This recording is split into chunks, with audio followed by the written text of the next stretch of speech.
Hey, everybody. Welcome again to Munro Live Podcast. And I'm here with Jon Bornstein. And Jon is the COO of Amprius. Now, you probably remember that we had already talked to Amprius, and I was very impressed with their batteries, especially for aircraft.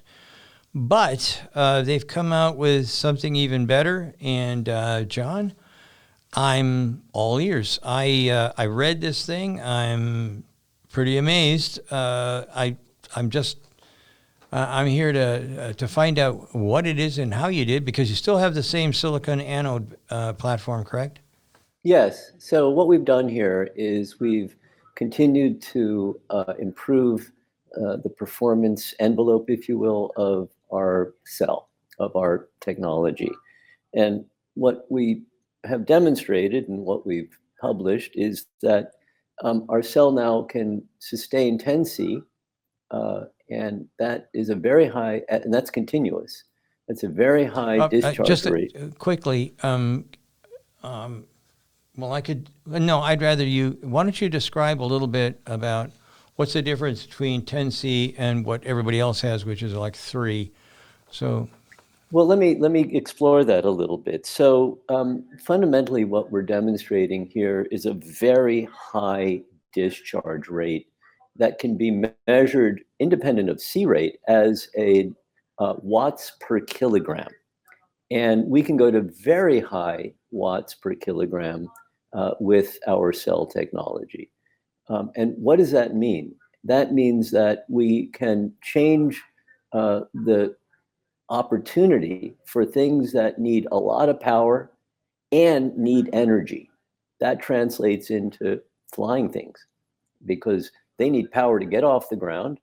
And the more power they have, the more thrust they have, the more they can lift, not just in a big aircraft, but in the things, the payload that they're carrying. And that's the name of the game, to increase the payload without making a much heavier aircraft, which is a sort of a very diminishing return, and then also having a lot of energy so that they can cruise and make it a commercially viable opportunity. And then finally, they've got to land. And you want to have a lot of power left over so that you can land safely and have emergency opportunities if those present themselves. Mm-hmm. That means that we can also sustain a high power even at the end of the life of that battery, meaning when you're at the low end of the discharge, i.e. you have less juice left in your battery. So one of the things that that I thought was very handy was on your website you have this graph, and in essence you don't have to be an electrical engineer to see that the Amprius battery pack, when it talks about C rate, you can see that going on pretty much infinitum, and you can see that in essence the best that the graphite type batteries can do is around 3C. So this is kind of exactly what you want if you're trying to lift off an aircraft. And as most of you know, I was in the aircraft industry for quite a bit. We designed our own airplane. Didn't work. We decided to do that just before the banks all melted. But in your business, this is a brand new industry. This is the industry that I think a lot of us are going to think is kind of like the George Jetson. We finally made it to George Jetson's flying car kind of a thing. This is a big industry. Can you elaborate a little bit on what kind of money and whatnot is available here? That's a great question. So the short answer is that flying vehicles, and this is data that we've assembled from analysts, in 2025 will be within 90 or over 90% of the total available market for batteries in electric vehicles. So putting numbers around that, the forecast is that batteries for electric vehicles in 2025 will be somewhere around 65 billion USD. and about 50 something billion for flying vehicles. And that brings multiple flying vehicle categories together. That means uncrewed as well as crewed, i.e. the urban air mobility, flying car type, as well as high altitude sort of pseudo satellites. It's a collection of these flying craft that sum to a total available market of in the 50 billion. So it's a big market. Yeah, well, anytime you see the aircraft industry and the auto industry coming up with almost the same numbers, you're looking at an industry that is boundless, I guess, when it comes to the amount of revenue that can come back. And I don't want to dwell too much on how much things cost and whatnot, but one question I did have was, are you going to be moving into the auto industry, or are you going to stay in aircraft, or how is that working for you? Because your battery pack would instantly drop the weight of a car by about, well, let me rephrase that. For sure, it'll drop the price, or sorry, the weight of the battery pack with the same amount of power and energy in it. I'm guessing like about 50 or 60%. Is that correct? Is that? Yes. Yeah. That's about right. So, yeah, go ahead. Yeah, so the answer is our intention is to be a mainstream battery purveyor, covering all categories in mobility primarily, potentially consumer electronics, albeit we're not really focused on that segment. It's really mobility. The first market that we're addressing is air mobility and uncrewed, unmanned, if you will, today and going forward in the next few years, certainly. And we're planting the seeds today for that. And that's the urban air mobility, that is the flying cars. As we scale, and the scaling will be driven by the markets that we're addressing today, we'll have the footprint, manufacturing footprint, to start to address in a serious way electric vehicles, because our price point will start coming down, our costs will benefit from economy of scale, and of course the manufacturing capacity that we've built out for the markets that we're addressing. There's a good point. I think we talked about your Colorado facility, and is this going to be a modification? We haven't even talked about the new dynamic that you've got in your battery, but let's just get this one out of the way. Is there going to be any changes that you're going to have to make with the new chemistry that you've got at all? No.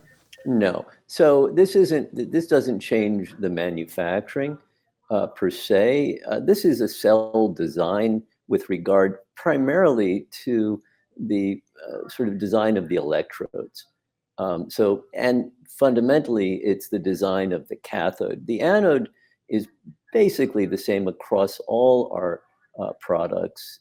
The loading, that is the mass loading, might be a little different across different categories of product, but it's the cathode that fundamentally changes. Yeah. And that is really what gives us this variation in power, energy, or a combination of the two. So how much different is this new released battery? How much more oomph did it have over the one that we talked about when I was down there? What the evolution is between, or what the evolutionary aspects of this cell versus the cell that we demoed to you when you visited, which was the ultra high charge, the ultra fast charge, or as it's called, extreme fast charge, which is the 6 minutes to 80% state of charge. So this cell also demonstrates that, but it goes even higher on the discharge and has higher energy density to boot. What does that mean? The cell that we demonstrated to you has about 360 watt hours per kilogram at C/5. That's the nominal specific energy. This cell has 400 watt hours per kilogram at C/5. And so you can see that it's a non-trivial, it's a significant bump in the basic energy content, that is energy per unit weight. and it also sustains very high C rates and the extreme fast charge. So it's a significant step function that really exploits the fundamentals of our innovation, which is the anode. Well, anytime you can get a bump of 25+%, you're doing things in the right direction. Actually, that leads us right into the next question I've got.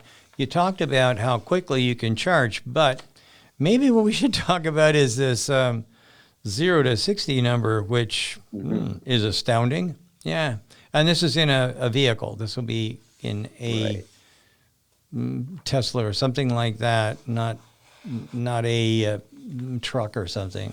But anyway, yeah, I'll just hold on to my chair so I don't go flying into orbit when you talk about this. So as far as we understand, the sort of world record for acceleration 0 to 60 nominal is around 1.5 seconds, and so it's not a hard sort of sell to equate this offering with achieving that or better, because clearly we have the oomph, the power that would certainly enable that kind of performance, and also sustain lots of range. So the two are really important to have in a practical vehicle or race car, if you will. Well, a lot of the products that are coming out right about now that are electric are supercars, and 0 to 60 in a second and a half would probably make them very, very happy. The other thing that just dawned on me, when you're talking about race car speeds and this kind of thing, I went to the Formula E, like the F1, only this is the Formula E races in Portland. They didn't go for very far. It was kind of like a very quick race. If you could equate that to your batteries, then you'd be looking at, I think the whole, with crashes and everything else, I don't think we're there much more than about 45, let's say an hour. But if you had your battery packs in there, we'd be now looking at 3 hours of race time, correct? Am I doing that right? Well, it depends on how it's configured. So if it's no change in weight, the weight would be less, because obviously the weight basically is the weight of the batteries. Yes, but if we kept the same weight, let's just start with that. Okay, yes, I see. If we kept the same weight, then we'd have a significant boost in range, because we'd have at least a 50%. Yeah, I don't know what these race cars contain, but my guess is that 50% is the bare min improvement, and it's more likely a factor of 2, because race cars require very high power cells. And high power cells that sustain these very high watts per kilogram usually have very low energy density. And we could get most likely at least a factor, likely a factor of 2 in terms of range improvement, maybe 3. I'm thinking 3, because quite frankly, everything that I see on your gravimetric and volumetric tells me I can't imagine it being anything less than 3. But the numbers are probably right, because I think that these high power cells are typically less than 200 watt hours per kilogram, probably closer to 150 nominal watt hours per kilogram. And if we're delivering 400, then you're getting close to a factor of 3. And that's where I was coming from. I just did the little, 1 versus 4. I mean, it doesn't take me long to sort that one out. But at the end of the day, I think this could be a big boost to the Formula E. People want to see a lot more action Actually, one guy complained. He says, "Well, it doesn't make any noise." And some kid had told me, I gave a speech, and some kid in the was standing there, and somebody said something like that, and he turned around and he says, "The Starship Enterprise doesn't make any noise." Hey, you're right. Yeah, and it goes plenty fast. So that's kind of, I think people get used to that after a while. I mean, normally you have to have this kind of stuff and earplugs and everything else in order to survive an F1 race, especially if you're right on the fence. But I got up close and personal, watched these things flying around, and to me it was absolutely amazing how quick they can go and the maneuvering that they can come up with.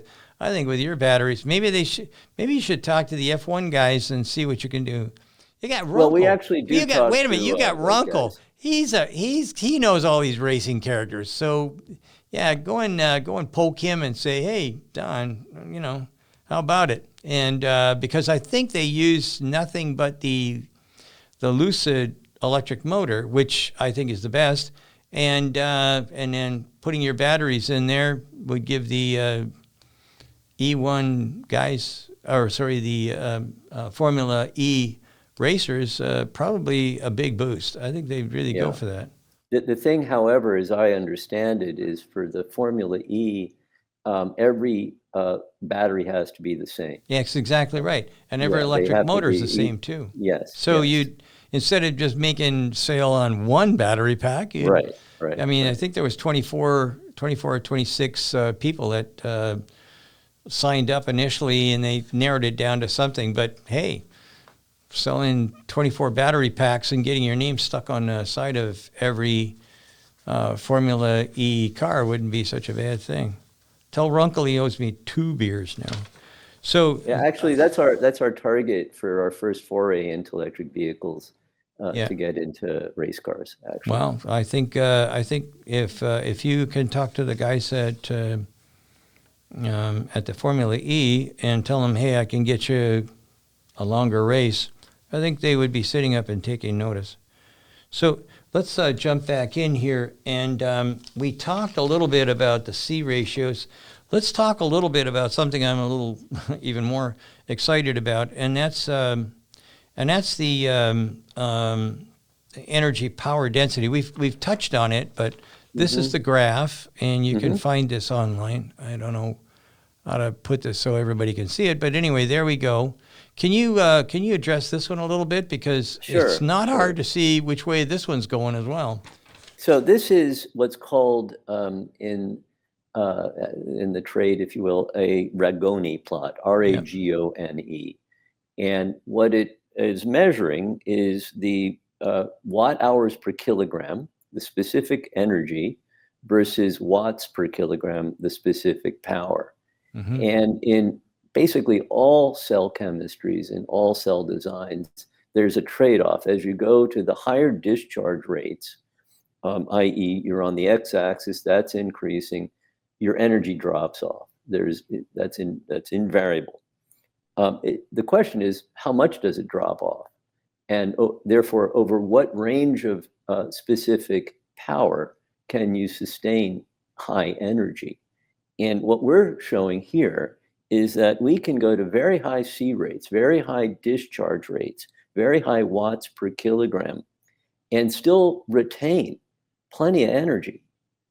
So by way of getting into the numbers here, at 3,500 watts per kilogram, which by the way is an unprecedented number. For you're right there. Yeah, we're at somewhere near 260 watt hours per kilogram. So that's a amazingly high energy. And what does that mean in terms of the use case?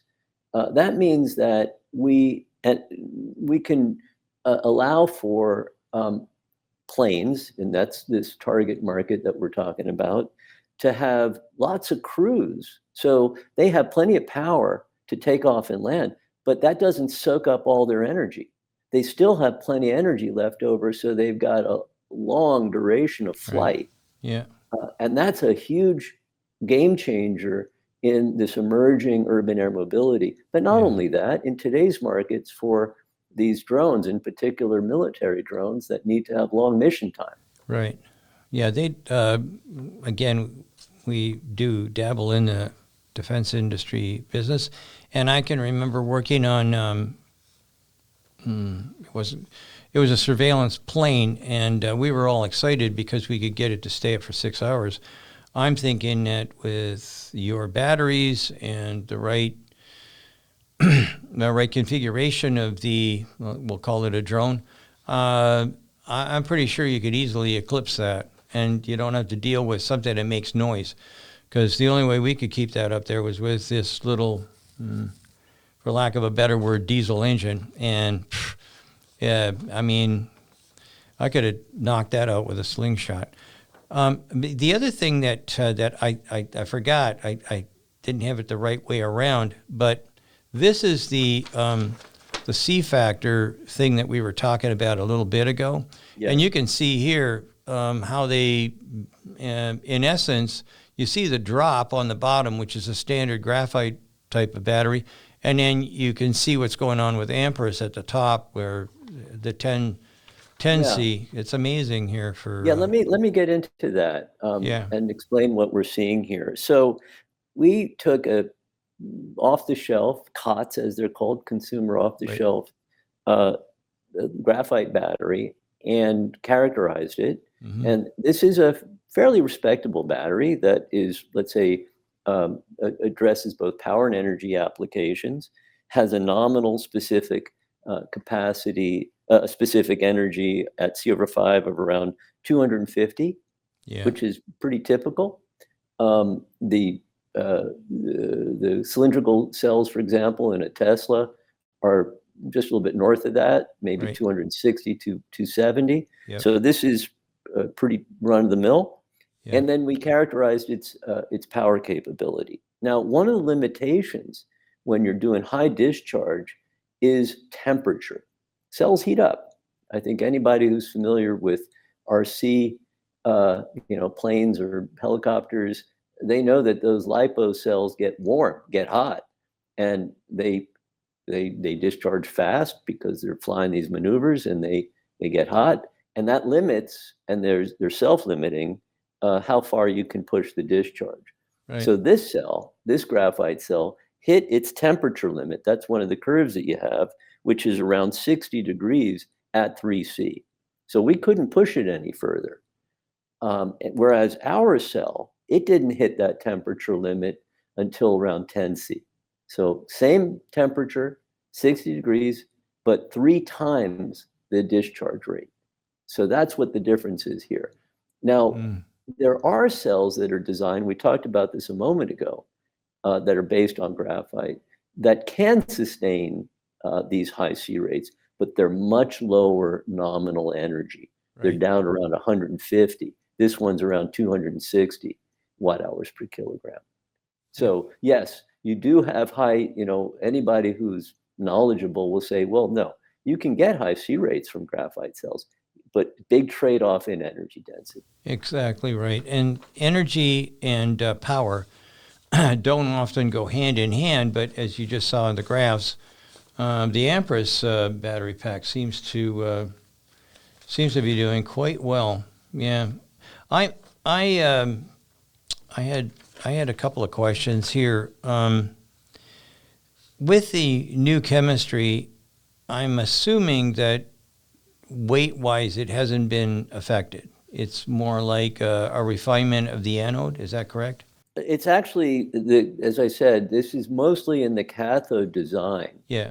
And we have a chart in that press release. Cathode. Yeah, sorry. That shows all the numbers, shows the dimensions of the cell, the capacity of the cell, and the weight of the cell that we're using in this release. And no, the short answer is that it's not a heavier cell. If it were, then we wouldn't have higher energy density. No, I thought it was lighter. I was thinking the weight might go down. Well, no, the energy, the energy, and let's just say it this way. The weight is about the same as prior cell that this is eclipsing, but the energy is much higher. Okay, As a great. result, the energy per unit mass, the specific energy watt-hours per kilogram, is higher. Yeah. Well, the one thing that I think I mentioned it before that I liked is that your batteries don't get hot as quickly as others. And to me, that's a big deal. I mean, really, at the end of the day, I really don't want hot ever. No matter whether it's an electric motor or a gasoline engine or a jet engine. There are certain temperatures I just don't want to see, and this seems to be doing a good job at keeping it down. And the other thing that I'm not a big fan of is sitting there waiting for my car to charge. So most of the time I either do it at work or I do it at home when I'm sleeping. But yours will charge to 80% in 6 minutes. And to me, I'll take that all day long. I mean, by the time I parked and looked around, I'm probably pretty much ready to go again. That didn't even enough time to get a coffee.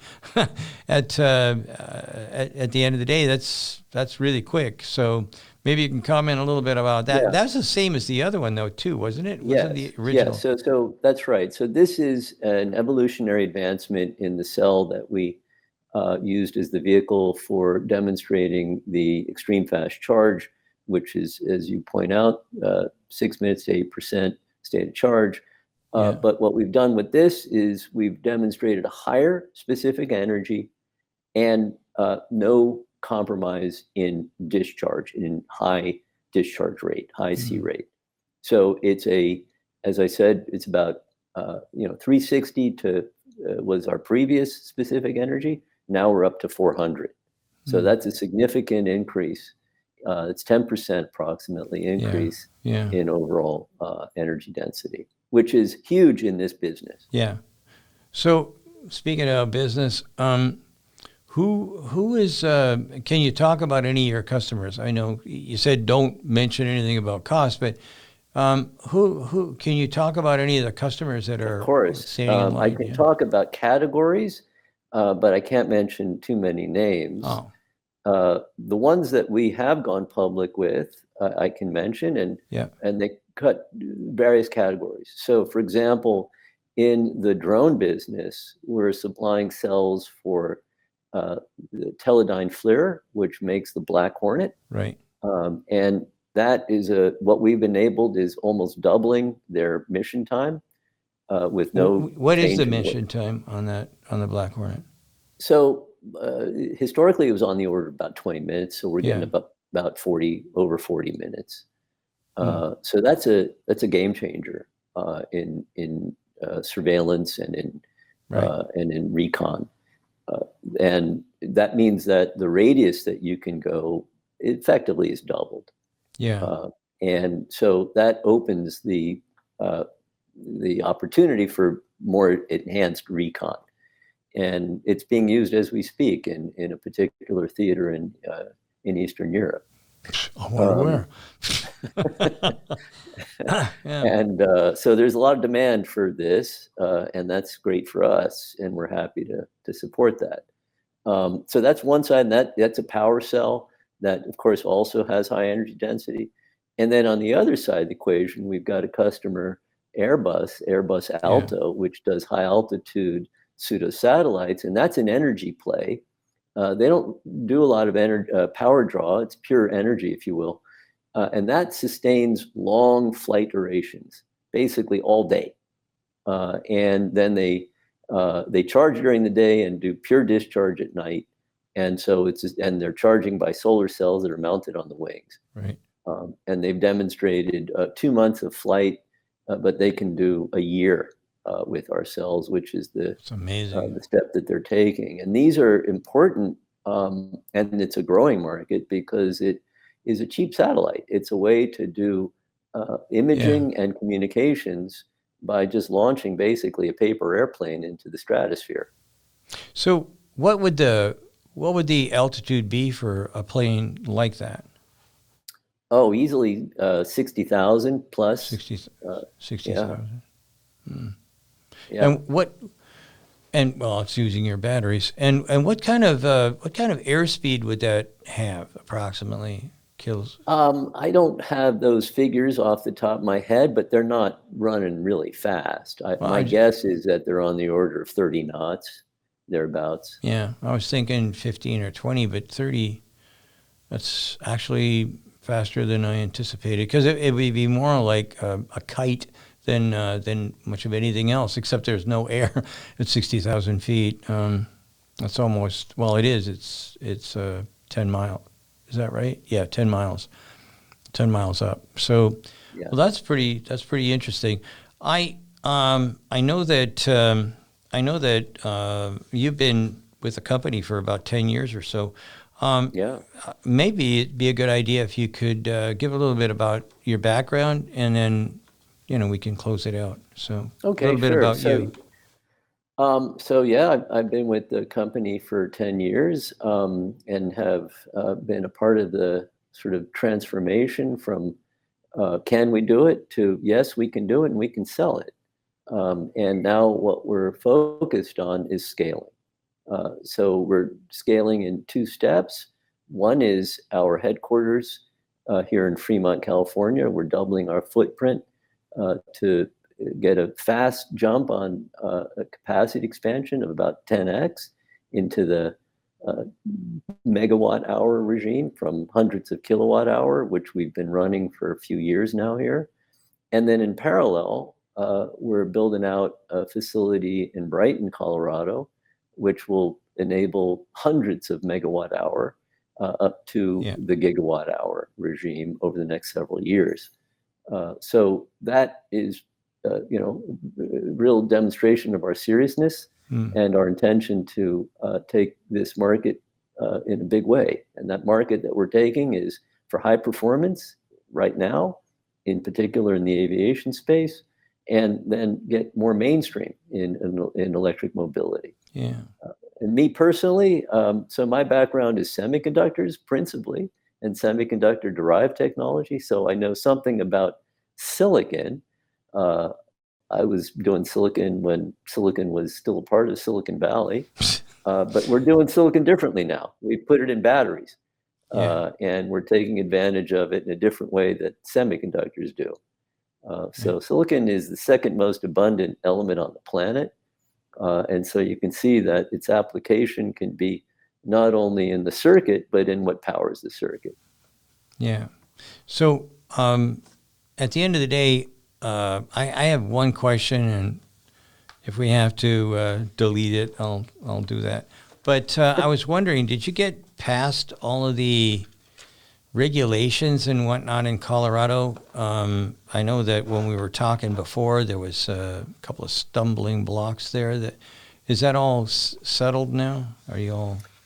Pretty much. I mean, the good news for us is that the municipality and the state are really welcoming us with wide open arms, and very supportive local chamber of commerce.